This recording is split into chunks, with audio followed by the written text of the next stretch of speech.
Big Game James. And I've seen a lot of crazy things my days playing in the NFL. But for Devante Adams and that shove that happened at the Monday Night Football was kind of bananas. And before we get into what happened, why it happened is really what we should be asking. Um, Tough game, 30-29, bad call maybe by the referees. Long story short, the Raiders lose. Players are frustrated after a game of that magnitude. It's your rival. You want to win the game. You come up short in the long haul, but at the same time, it's not an excuse. So Devante Adams is walking off the field, and a photographer cuts in front of him, and he pushes the photographer, shoves him.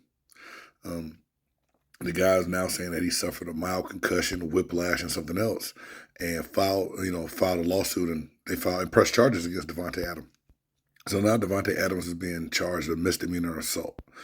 Not to say something doesn't have to be done about it, but the biggest question that came up on the internet is, where's the safety for the players leaving the field? Why was that photographer even able to be able to cross right there when the game was over?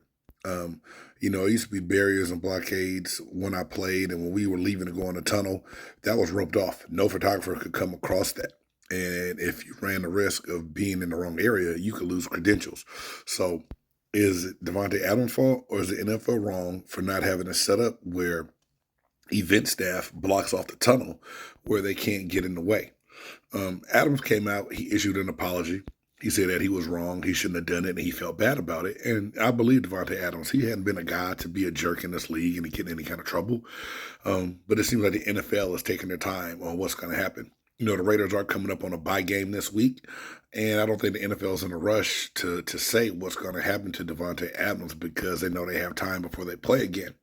My question to you, the fan, is what do you think the punishment should be? Do you think he should be suspended? Do you think he should be fined? Do you think that he should serve the jail time that goes along with that charge if he were to be found guilty? I honestly think that he's going to end up settling out of this, and I think the fan wants some money. Not to say that, like I said, Devontae Adams shouldn't have pushed the guy.